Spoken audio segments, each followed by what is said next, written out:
thank you all for coming today and joining us with the artists of Manar Abu Dhabi, Sheikh المزروع, and Kiersten Berg, who both have works, commissioned works up at the Manar Festival, one in the mangroves and one in Jubail as well. So I urge you to go see them at some point in person, but we'll have a few images of their past works, as well as the works here in Manar as well. And today we'll be just talking about reimagining space through sculpture, and really looking at the practices of installation work, of sculpture work, how they're placed in environments, and what sort of reactions they might entice in different viewers and the public space.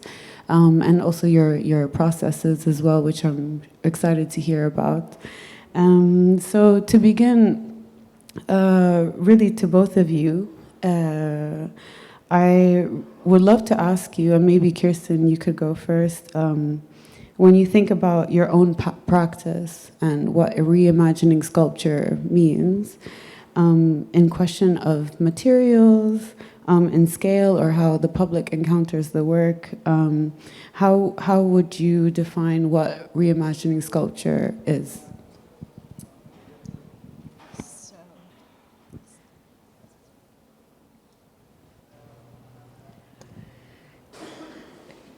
So when I think about these pieces, I imagine the environment that it's going in first, the land and how that feels, and the light. Usually, typically I work with, I think of the sun in the sky, and I often create pieces that are in desert environments. And then usually I have an idea of a structure, like a structure that holds a sense of rootedness, groundedness as well, that can root a sense of structural expansion. So there is,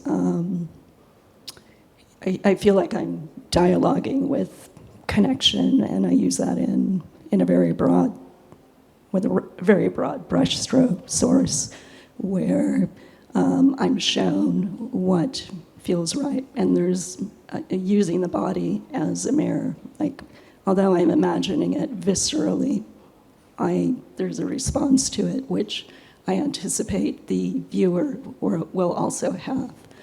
And so upon these structures, I like to use reflective materials and iridescent materials that have shape-shifting, ephemeral qualities that are really, although I'm using finite forms, they don't allow definition or limitation. They gesture towards the infinite and infinite complexity. And so by using these and combining them, I want to create, I think of creating spaces that invite like a sense of awareness, transcendence, an imagination of space where the viewer feels themselves usually reflected, and they meet their own gaze. And then there's what I think of as like a perceptual recursiveness, where one's own gaze, meeting one's own gaze, activates a sense of life in the field, and a field is established between the viewer and the artwork, and the sense of awareness is amplified. So it springs out from the limitation of the finite form. And in so doing, we have a connection with ourselves, the singular, and also when we're collectively experiencing these pieces with community, the collective self, the greater being that is all of us. And so there's a sense of collective belonging, a place that isn't limited to our embodiment or a geographical location. And just before I turn to Sheikha, I just want to pick up on what you were just saying about the act of seeing and embodiment. And your work, is really obviously very reflective work, utilizing these mirrors not only in the act of seeing yourself, but also this action of being seen as well. So I was wondering, if you were also thinking about, this action of being seen and what that kind of does for the viewer, either psychologically or spiritually in that sense. So I think it's these spaces can be anchors for not only our own awareness and identity, but removing that frame from ourselves, that limitation, so that it's like we have this sense of awe or transcendence or enlargement, like using repeating forms like fractals, where across multiple scales you have iterations of this kind of mirrors awareness, self-awareness, cognition. And so I want it to evoke a sense of the greater sense of our collective being, our personal place within everything, really, and how that is limitless, not limited. Exactly, thank you. And Sheikhah, when it comes to your practice in terms of what we think about reimagining sculpture in space, how does that play in your practice, or how do you think about that?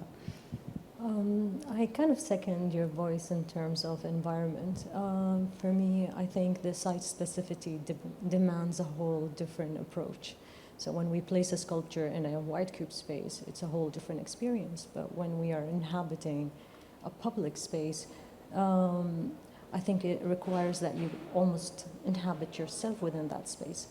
For example, the work that I've done here for Manar, to be honest, before given the site, I had no idea what I was going to place, because I really wanted to understand the space. And while I was invited for a site visit, I was doing a research just out of pure curiosity, researching salt. And it just felt like it made a whole lot of sense when I was there for the first site visit. And I was quite grateful, actually, that I was supported by a factory in the region here, where they took me through the making of salt. Now, I wanted to merge the two worlds together. Jubail in itself is a conservational site and demands a very specific approach to it. So yeah, I think what I want to highlight really is site specificity for my practice kind of dictates the approach of how I start rethinking not just sculpture, but also rethinking my own practice. I don't know if you want to if you want me to take you through the work. Yeah, please go ahead. So the work is titled The Contingent Object. There's the ephemerality approach as well. As you're talking, I'm nodding constantly and agreeing on what you're saying. It's a very ephemeral piece. It's made out of pure sea salt and salt and the algae that naturally happens over time. But also, as I was doing this research, I figured that Abu Dhabi in itself was, before it was called Abu Dhabi, was called Mileh, which literally translates as salt. And somehow it anchored itself right, perfectly to the location. So yeah, I mean, in terms of that work for Manar, that was the approach. And I've realized that every single public sculpture, the site specificity dictates the work. I can't seem to have, or I feel like I can't parachute a work in a very specific site, and it just feels like an alien within that space. I try to integrate the space within the sculptures that I do. So space is a very important element, not just to looking at the sculpture itself, but how it changes the way I think and conceptualize the sculpture that I'm making within that space. And particularly in this work, we haven't even seen its full form yet, because it's going to be, inshallah, changing over time as the salt crystallizes the water. So when you were thinking about that in a sense and how fluid a sculpture can actually change within its environment and or using materials that change over time, what was your thinking around the use of this temporality? Temporality and ephemeral approach, you know. When I started initially making like land works, I had the intention that the work is going to be erased with time. I knew that it might sit for, when I did the Showka phase, for example, that I knew that it might be wiped within 3 months or maybe a year. And I couldn't dictate time and I couldn't dictate the climate, but I knew the intention that it's temporary. For this very specific work, because it's a conservational site, I had to be very delicate with how I install the work, with the intention that it's ephemeral piece. So yeah. And was that particularly a challenge for you to engage with this site? It was an absolute challenge, but I think as a sculptor we think smartly how to hide structures. Because I also want to protect the site. I don't want to cause any damages. It's a beautiful site, it's a conservational site, and I think it's also our role as artists to understand the sensitivity of space. So yeah. 100%. And Kiersten, to you as well, were there any challenges when thinking about, you know, how this work is going to be placed within a different environment? As I understand, this work has actually been shown in different environments before. So maybe could you speak about what were the challenges or what were the differences in placing this work in these various environments? So the original version of this, which I'll find the picture. Yeah, it's... I created that for an art gathering in 2012 and 2015, and it's shown a few times in other places in different non-desert climates. So that was destroyed over time. So Manar, the fabrication team here, and I was working on something this summer in California. So we decided that the team the internal armature and prepare the mirrors, and those would be sourced locally, and that I would come a few weeks ahead of time and work with the installation team to install the mirrors and, you know, decide on the final touches. I don't decide everything beforehand. There's sort of a conversation, the visible, the invisible, and the ambient light to decide where the smaller pieces, everything on a smaller scale goes. So working here is very similar to the environment that I'm used to working in, and I would say the infrastructure here is more supportive. Having a city to go back to rather than camping in a tent made the process much more streamlined, and a professional team as well with, like, I think a real love and care for the art that they help create. I didn't find it was more challenging than I'm used to. Thank you. Yeah. I'm sure the team is going to be really happy to hear that. And we do want to take care of our artists.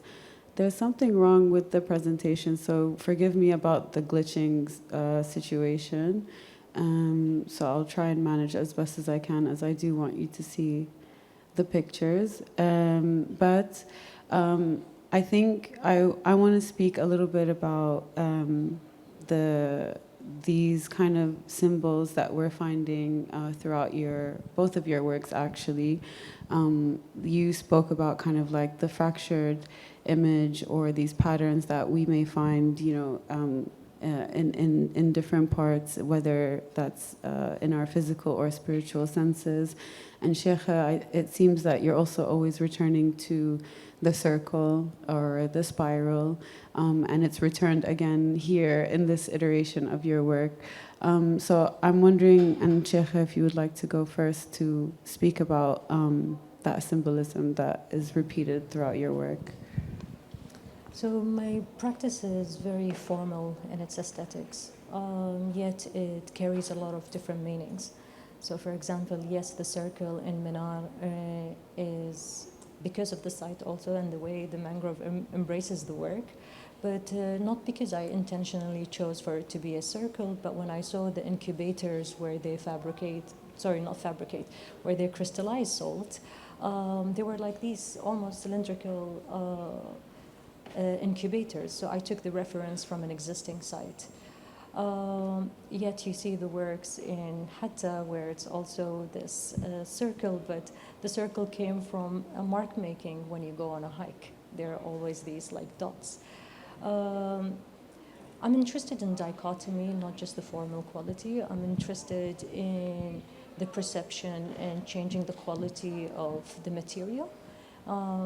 As you mentioned, the spiral here, they're all made out of metallic stainless steel, but they appear like paper I would use. I just like that opposition where the perception is like almost playing with the viewer. You know, you're lost with what the material is made of. I try to stay consistent, you know, but at the same time, I try to also challenge my comfort zone.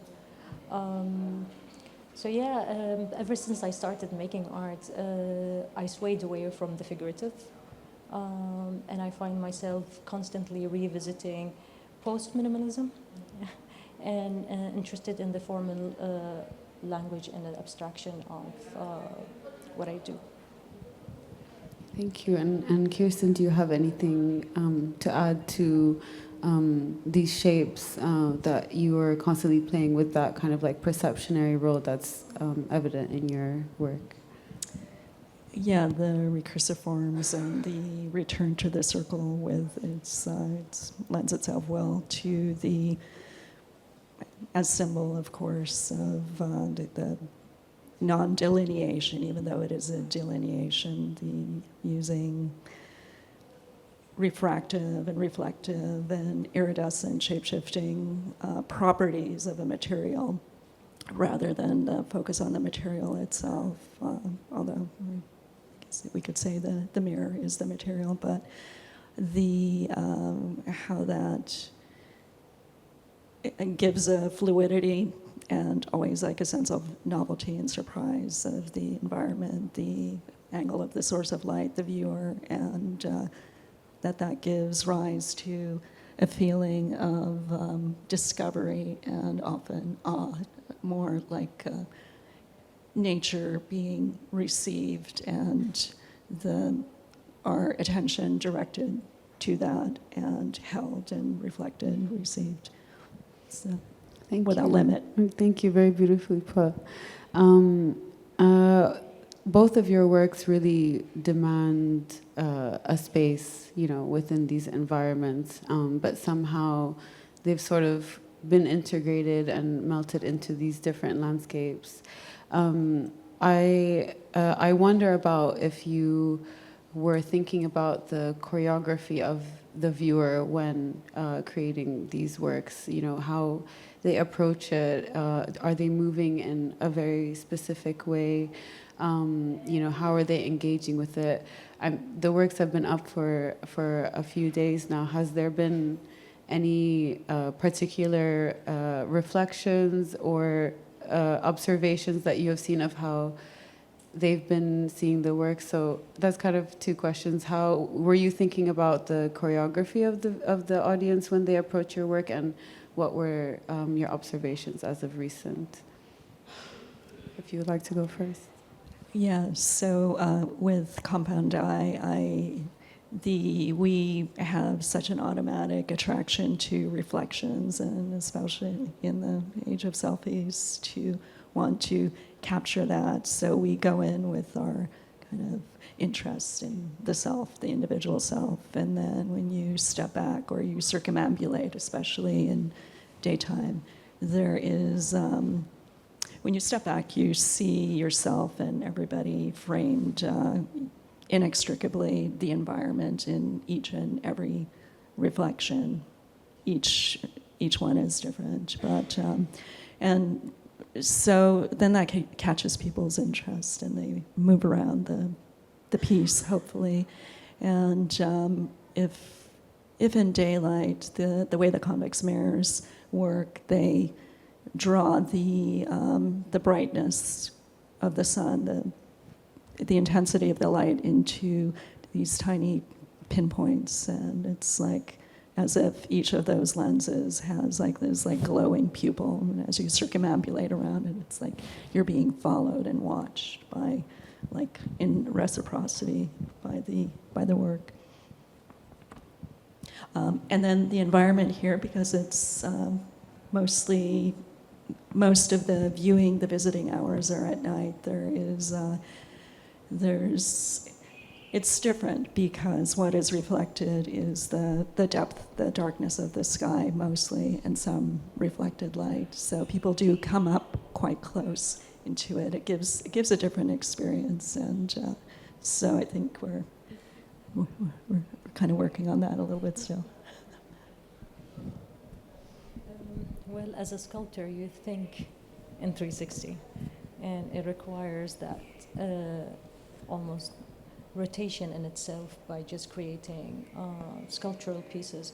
But when we anchor the work in a public space, it becomes important element to consider the choreography of the viewer. Where do they come from? Is it an open space where they can come from different direction?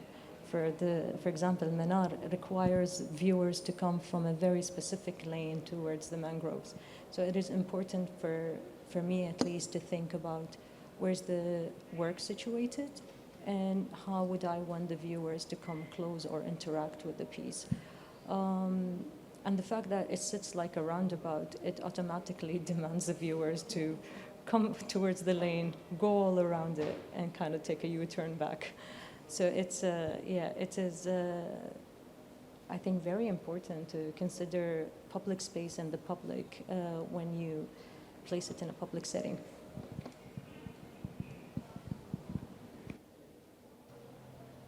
Exactly, and there are also so many different environments that also you've been working in, Sheikhah, but somehow always returning to these, very vast and mountainous places as well in your previous work, and now the mangroves that we're here now. It's really exciting to see as well how you have been engaging with, through Manar. It would be also engaging through ways of light as well. So how was thinking around the notion of light embraced in your work as well? To be very honest, it was a challenge because I don't tend to integrate light within my work. But knowing Manar is all about thinking about, like, if we translate the word, thinking through light. I started thinking about it initially poetically, like the way the water reflects the moon, the way it captures.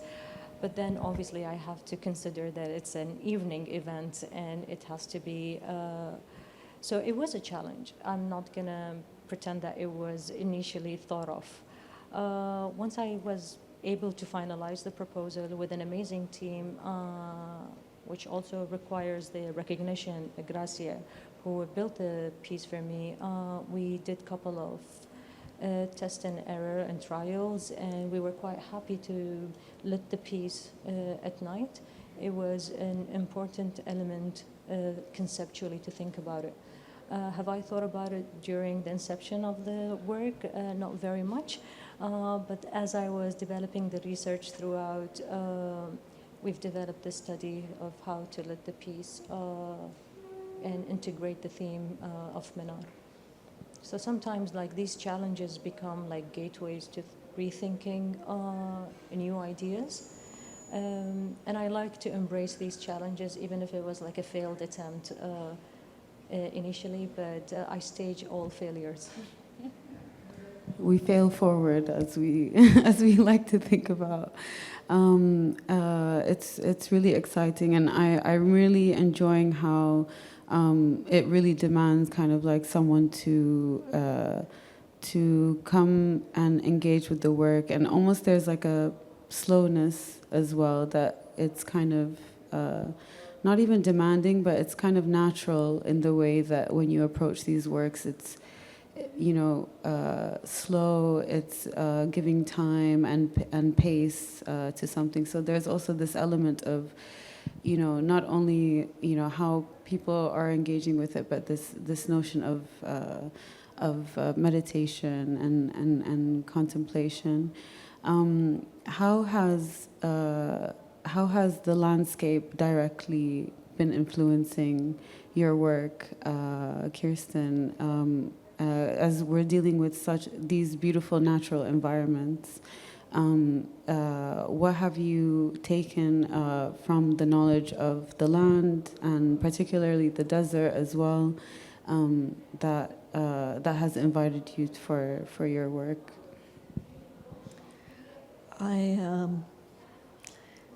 There is always the experience of the daytime sky, the sense of space, and being grounded on this like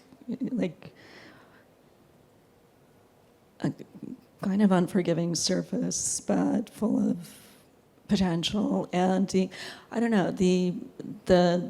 these arid environments have such a saturated, rich blue sky that is really is so high energy, and the brightness, like the unfiltered, unmitigated brightness of our star, the sun, is just exciting. I mean, it's literally excitation, vibration of light. And although I don't, like you were saying, necessarily think of like the nighttime lighting experience of a piece, I'm inspired by the same skies at night in desert environments, that sense of scale, perspective, the feeling that evokes, a sense of awe, which transcending our personal bubble, and a sense of limitation.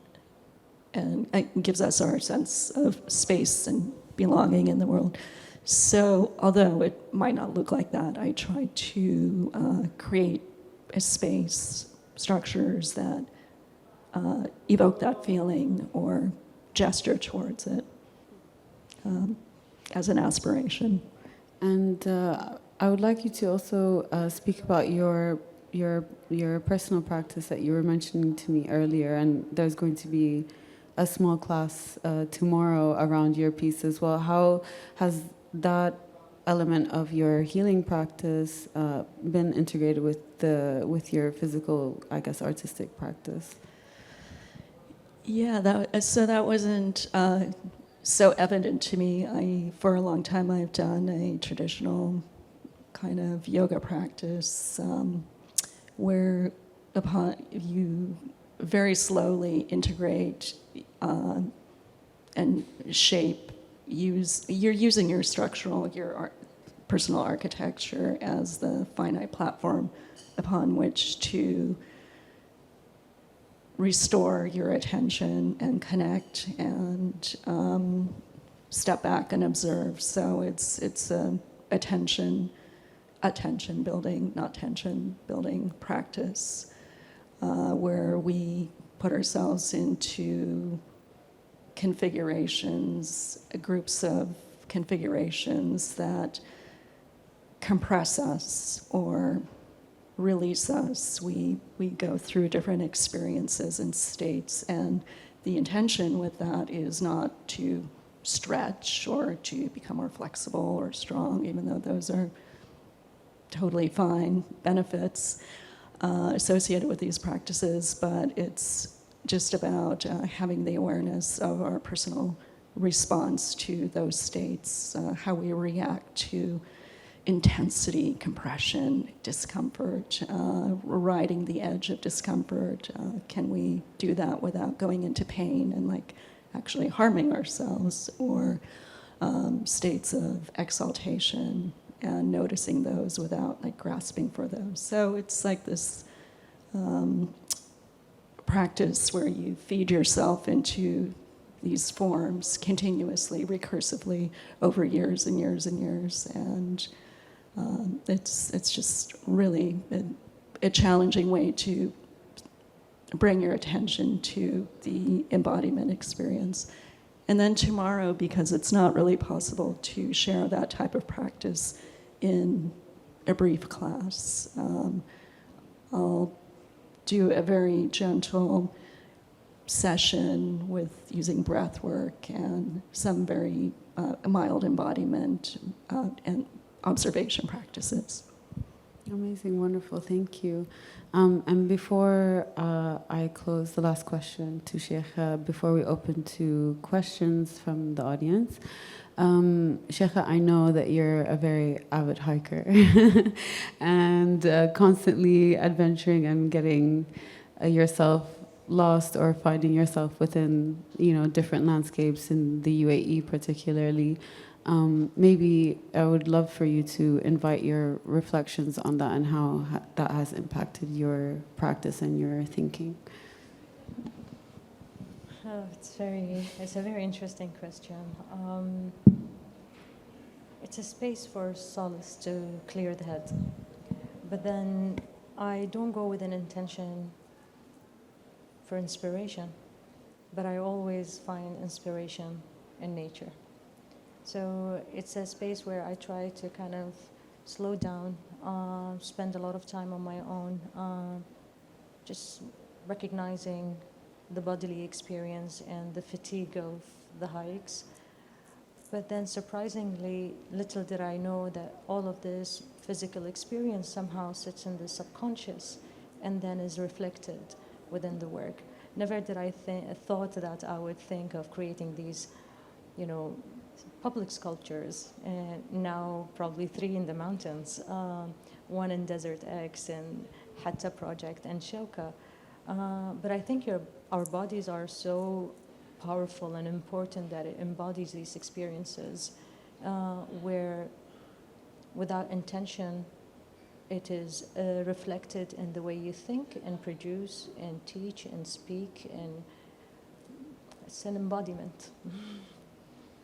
We're all surrounded by these ideas. Thank you so much for your wonderful thoughts and your hard work. Yes?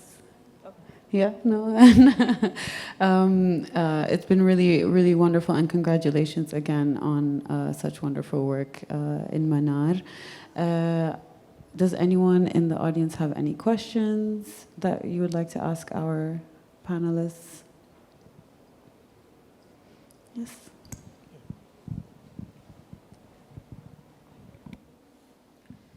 Hi, first of all, thank you for bringing in 2 of my most admirable sculptors and artists. I was only able to recognize you after asking you like a totally different question while I entered. Sheikhah's work is anchored in Abu Dhabi's typography in its narrative of returning to roots with salt as a native resource. My question is for you, Kierstin.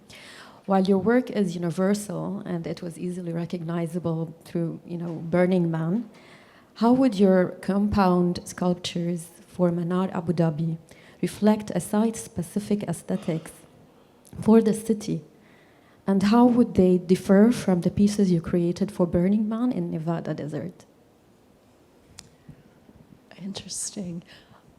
Well, I see, I have not spent, this is my first time visiting Abu Dhabi, so in our drives from the hotel to the site, I've been, really enjoying and feeling the sense of awe at the innovation, the grand scale, futuristic architecture that is, it's so large, but also so light. So using light and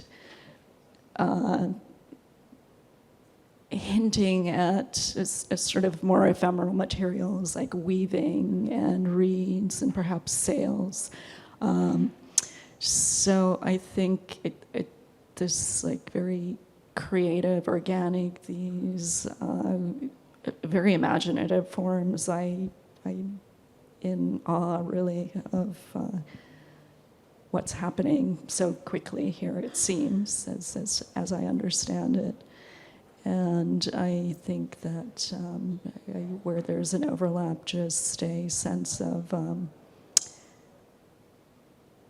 creating spaces that are organic, using natural light, soft shapes, rounded forms, innovation, like spaces that really evoke the imagination and like a feeling of spirit, lightness, the sky, water, reflection.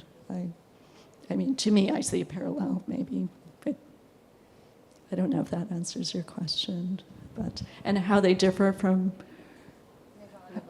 Nevada, the desert here. It's gentler because it's at sea level, and the Nevada desert is at altitude. There, the desert is made of sand, soil, not sand, it's soil, like it was an ancient inland sea.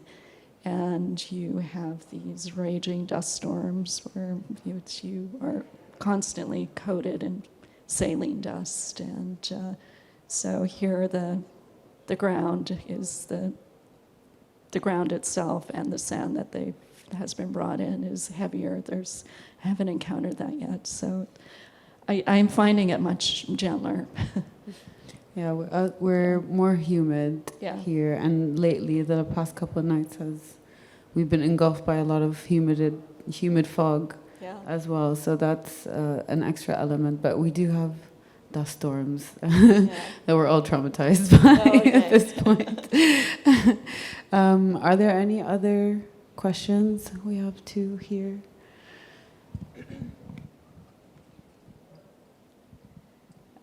Well, thank you so much. It's been so wonderful to hear you speak about your work and process. I know that as an artist, it is a sort of great privilege to be invited into a landscape and to put work there, especially thinking about Jubail mangroves as being a site that, other than the trail, is normally not accessible to the public. And so, you know, in placing artworks, it creates this almost like energy node around it. And I was just curious to hear from you about how was that experience of install and that transformation of the site as your work came into being, and how do you feel it has kind of shifted your perception or experience of that site?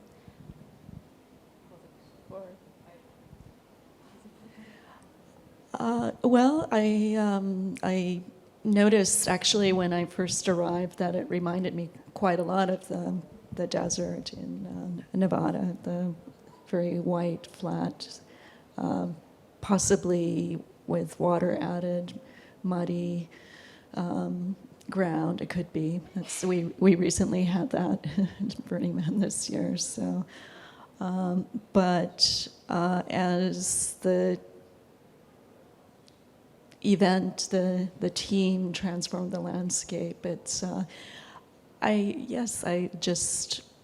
really interesting to be part of a big vision where so many things are being raised and imagined and created from something that is like beautiful but also quite austere to something a little different and more evocative of, I guess,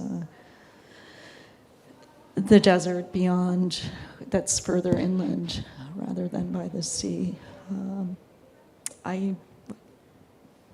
It's just been a really positive experience. I can't say that it has necessarily impacted my artistic practice. I'm working with different groups of people, totally unknown to me. It's like learning to understand each other, sometimes not with language. The whole process has been very, you adapt every day differently, but that's really enjoyable. It's only been positive. And I don't know. I think it's very specific. Here you go.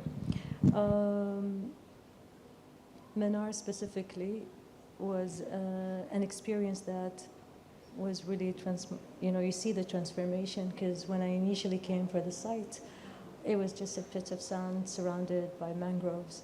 And I would come with my Jeep and cruise all around the sand to my site. And within 2 weeks frame time, to see all the works, all the constructions and logistics, us artists can be quite selfish. And we think about the location of our work and how it's experienced, but I would like to highlight the efforts of the entire team and logistics it took to transform that space into what it is today. But it definitely transformed 100% from a pit of sand to this mega, almost a fair. There is restaurants all of a sudden, there is paved roads, there is experiences, educational experiences for children, and to see how everyone was interacting was quite interesting, because usually in the previous works it was just a work that I would install and wouldn't have to think about the entire logistics of a group show in one space and in this speed of time. So definitely transformed. We're definitely privileged, and I would like to extend my gratitude to also the curators, the team, the logistics team. Thank you guys so much for the speech. My question was mainly about working indoor versus outdoor. And usually I think working outdoors would be harder as an experience because of different factors of like sight and all. But is there something that you learned from working outdoors that you can apply to the works that you create for indoor spaces? Was there a challenge that you found outdoors? Like, for example, for myself, just to clarify what my thoughts are, is when you work outdoors, sometimes the exterior factors and how it affects your work humbles you, as you don't have control over it to a certain extent. And I would like to see how can that be translated indoors in a very more controlled environment.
Are there any other questions?